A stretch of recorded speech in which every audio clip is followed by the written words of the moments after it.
Alléluia.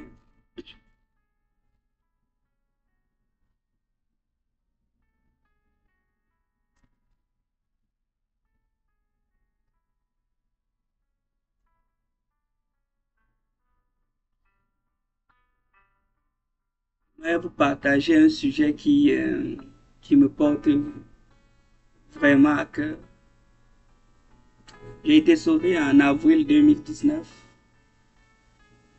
J'ai été baptisé au nom du Seigneur Jésus-Christ et j'ai été rempli du Saint-Esprit. Et c'est lors d'une retraite véritablement que je me suis retrouvé en train de parler en langue. Et depuis ce jour, j'ai été zélé pour le Seigneur, en feu pour le Seigneur. J'ai défendu la doctrine de l'unicité pendant les quelques années de ma conversion. Je prêchais partout que Jésus-Christ était Dieu lui-même et qu'il était son propre Père. Mais alors un jour, alors que j'étudiais sur l'eschatologie, les événements de la fin des temps, le Seigneur m'a mené vers un passage qui a changé à jamais ma compréhension de Dieu. Le Dieu que je croyais connaître depuis, je me suis rendu compte que je ne connaissais absolument pas le Dieu que je savais. De nom, mais je ne le connaissais pas. Et je vais vous montrer ce passage. C'est dans Apocalypse, chapitre 5.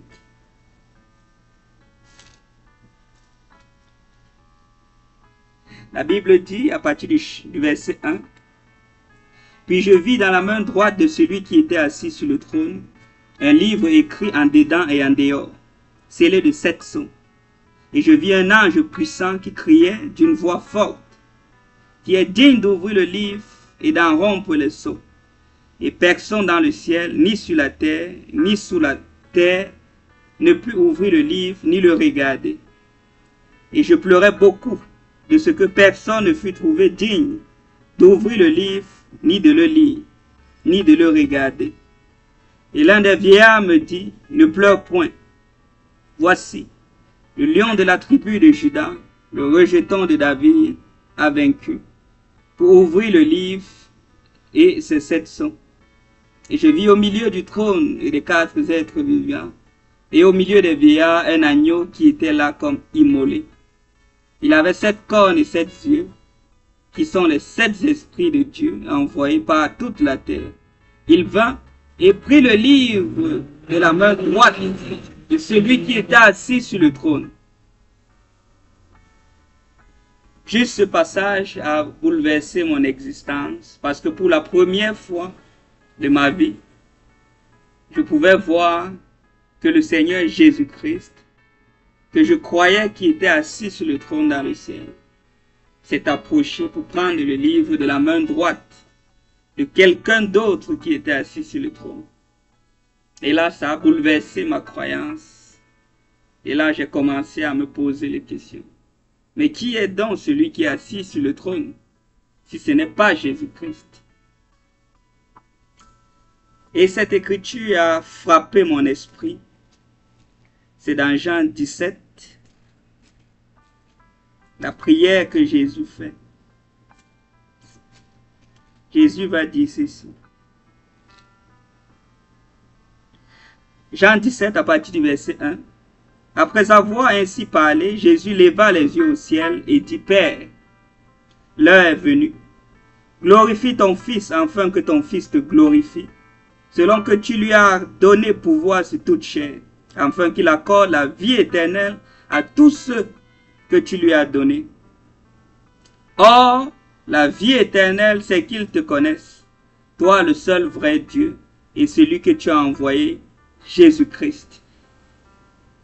Là, Jésus-Christ prie à Dieu le Père en disant que sa prière, c'est qu'il connaisse Dieu le Père, qui est le seul vrai Dieu, et qu'il le connaisse, Jésus-Christ lui-même, celui que le Père a envoyé.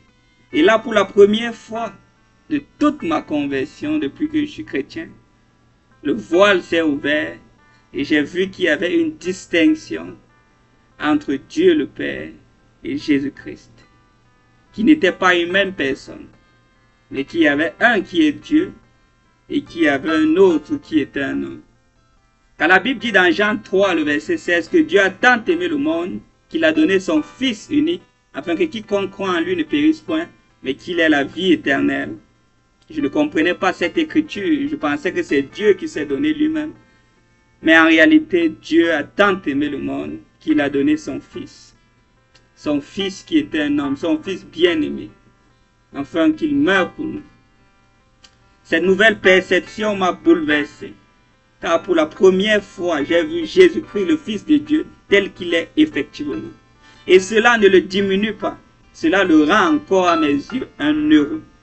Lui qui était un homme, lui qui avait une chair semblable à la nôtre, il a vécu toute sa vie ayant tenté de toutes les manières comme nous sommes, mais sans péché.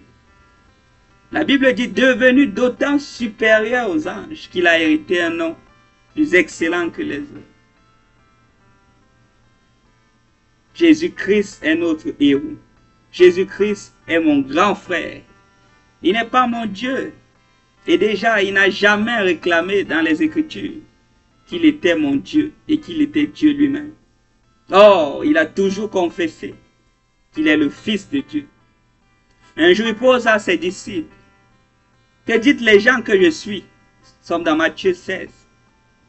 Et là, les disciples disent, tu es Jean, tu es Jérémie, tu es un des prophètes. Et là, Jésus se tourne, il dit encore, il pose maintenant la question à eux-mêmes. Que dites-vous, vous-même, que je suis? Et là, Pierre prit la parole et il dit, tu es Jésus-Christ, le Fils du Dieu vivant. Et là, Jésus-Christ ne s'est pas tordu.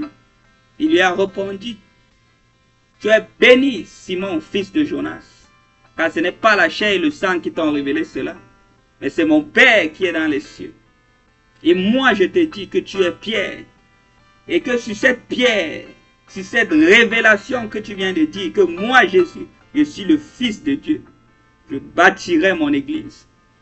Vous savez, frères et sœurs, la révélation qui vient de Dieu, ce n'est pas que Jésus est Dieu. La révélation qui vient de Dieu, le Père, d'en haut, c'est que Jésus-Christ est le Fils de Dieu. Lorsque Jean écrit son livre avant de conclure son évangile, il va dire quelque chose de très puissant dans Jean chapitre 20. On va aller le lire. Il dit, Jean chapitre 20 à partir du verset 30, Jésus a fait encore en présence de ses disciples beaucoup d'autres miracles qui ne sont pas écrits dans ce livre. Mais ces choses ont été écrites afin que vous croyiez que Jésus est le Christ, le Fils de Dieu, et qu'en croyant, vous ayez la vie en son nom. Voilà la conclusion de l'évangile de Jean. Les témoins oculaires du Seigneur Jésus-Christ, qui ont déclaré que Jésus-Christ est le Fils de Dieu. Et que c'est en croyant cela que nous aurons la vie éternelle. Ce n'est pas en croyant que Jésus-Christ est Dieu. Non, les Écritures ne le disent pas. Les Écritures déclarent qu'il est le Fils du Dieu vivant. L'apôtre Paul, lors de sa salutation à l'église d'Éphèse, il va déclarer quelque chose de très puissant. On va le lire.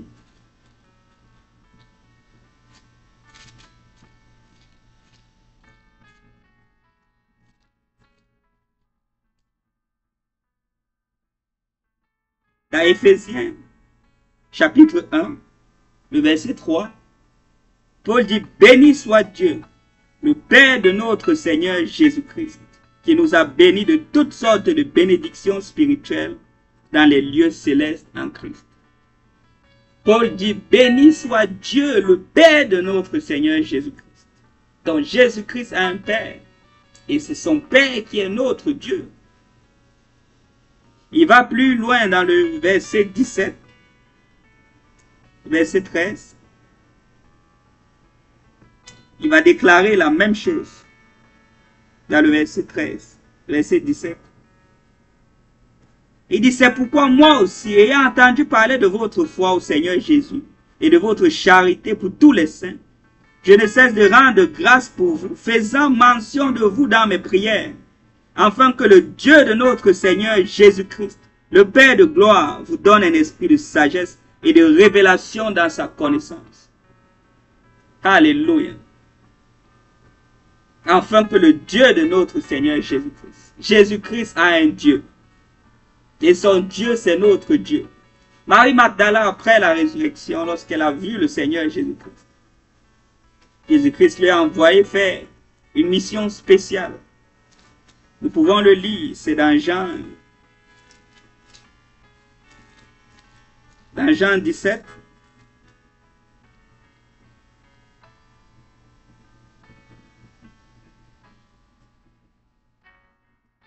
Jean 17.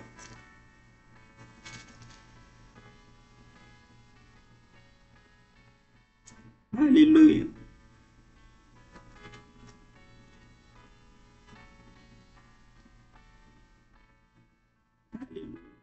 Merci Seigneur. C'est dans Jean chapitre 20, le verset 17. Jésus lui dit, ne me touche pas, car je ne suis pas encore monté vers mon Père. Mais va trouver mes frères et dis-leur que je monte vers mon Père et votre Père, vers mon Dieu et votre Dieu. Nous avons le même Père que le Seigneur Jésus-Christ. Nous avons le même Dieu que le Seigneur Jésus-Christ. Le Dieu du Seigneur Jésus-Christ est notre Dieu. Il y a un seul Dieu. Et ce Dieu, c'est le Père de notre Seigneur Jésus-Christ. C'est le Dieu d'Abraham, de Jacob et d'Isaac. C'est le Dieu de gloire, de toute consolation. Le Dieu qui n'a point d'égal, le Dieu qui ne connaît pas d'autre Dieu. Le Dieu qui ne partage sa gloire avec personne.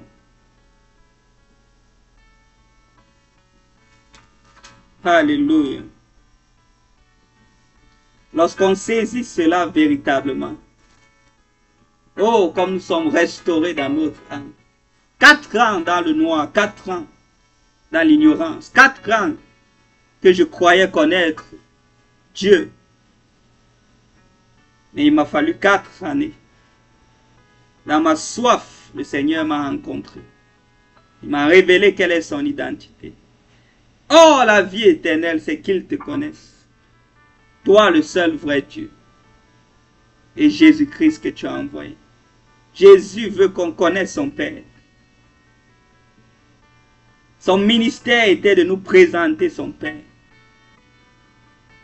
Il s'est même effacé lui-même pour que nous connaissions le Dieu véritable, le seul Dieu.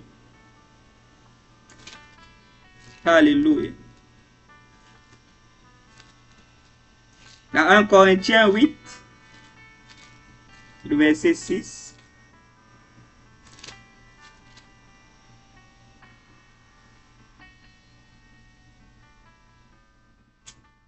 Alléluia. Oh, merci Seigneur. Merci Seigneur.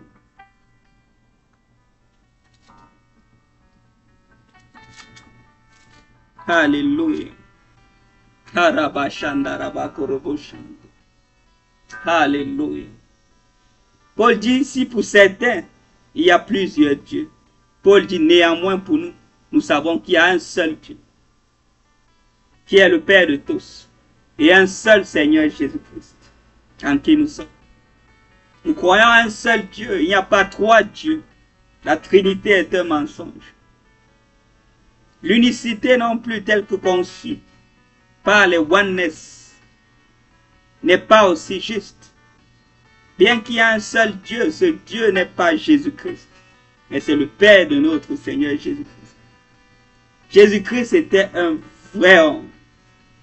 Quiconque attribue la divinité à Jésus-Christ et le prétend de Dieu vient détruire l'évangile. L'évangile est fondé sur le fait que Jésus-Christ est un vrai homme qui a accepté sa mort. Le livre d'Hébreux dit, c'est lui qui dans les jours de sa chair criait par des larmes et des supplications à celui qui pouvait le délivrer de la mort. Oh, qu'il était dans l'angoisse. Oh, que la crainte de l'épreuve qu'il devait vivre à cause de nos péchés le tourmentait. Qu'il a crié à son Dieu. Père, si seulement cela était possible, que tu éloignes ces coupes de moi.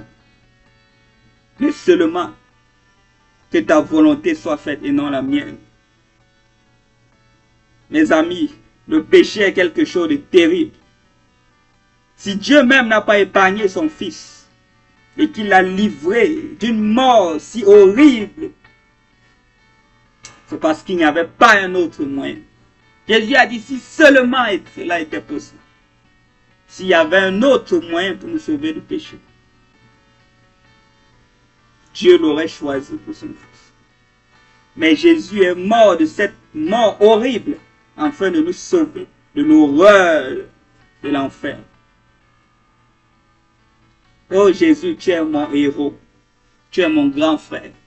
Maintenant que je vois et que je te perçois tel que tu dis que tu es, et non pas selon ce que les hommes ont défini que tu es. Tu es notre Messie. Tu es notre grand frère. Tu es notre héros. Tu es un homme spécial aux yeux de Dieu. À cause de la mort que tu as souffert. C'est pourquoi aussi ton Dieu t'a souverainement élevé et t'a donné un nom au-dessus de tout. Afin qu'à l'attente de ce nom, tout genou fléchisse dans le ciel, sur la terre et sous la terre. Et que toute langue confesse. Alléluia. Que tu es Seigneur à la gloire de Dieu le Père.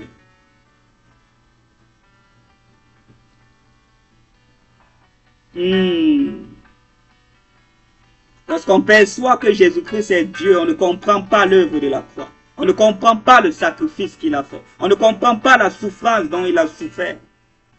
Mais lorsqu'on le prend comme les Écritures déclarent qu'il est un homme,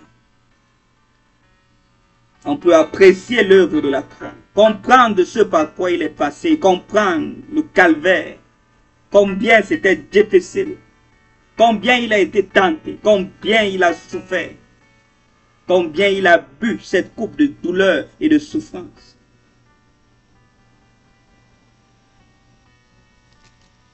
Alléluia. Gloire à toi, Seigneur. Pierre qui a marché avec le Seigneur Jésus-Christ, le jour de la Pentecôte, lorsqu'il devait prêcher. Lui qui connaissait mieux le Seigneur Jésus-Christ que nous aujourd'hui. Regardez son témoignage. Dans Actes chapitre 2, Pierre dit ceci. Homme frère, qu'il me soit permis. Acte 2, partie du verset 22. Pierre dit, homme israélite, écoutez ces paroles. Jésus de Nazareth, cet homme à qui Dieu a rendu témoignage devant vous par les miracles. Il dit cet homme à qui Dieu a rendu témoignage. Et non pas Dieu, cet homme à qui Dieu a rendu témoignage devant vous par les miracles, les prodiges et les signes qu'il a opérés par lui au milieu de vous. Comme vous le savez vous-même, cet homme, livré selon le dessein, arrêté et selon la prescience de Dieu, vous l'avez crucifié, vous l'avez fait mourir par la main des impies. Dieu l'a ressuscité en le délivrant des liens de la mort parce qu'il n'était pas possible qu'il fût retenu par elle. Alléluia. Cet homme à qui Dieu a rendu témoignage. Cet homme livré selon le dessein, arrêté d'avance par Dieu. Cet homme que vous avez crucifié et fait mourir par la main des impies. Dieu l'a ressuscité des morts. Jésus ne s'est pas ressuscité lui-même, mais Dieu l'a ressuscité d'entre les morts. Lorsqu'il dit détruisez ce temple et en 3 jours seulement je le relèverai. C'est parce qu'il savait déjà que le Père lui avait promis la résurrection. qu'il déclarait ceci. Et non pas que lui-même, il pouvait se ressusciter d'entre les morts. C'est ce petit partage que j'avais avec vous. Que le Seigneur vous bénisse. Merci encore à toi, Seigneur Dieu, pour ta parole qui est puissante et l'effet qu'elle peut accomplir à travers nous. Et merci aussi pour ton Fils Jésus-Christ, que tu as donné pour le rachat et pour le rançon, et qui aujourd'hui nous donne l'espérance à la vie éternelle. Au nom puissant du Seigneur Jésus-Christ. Amen.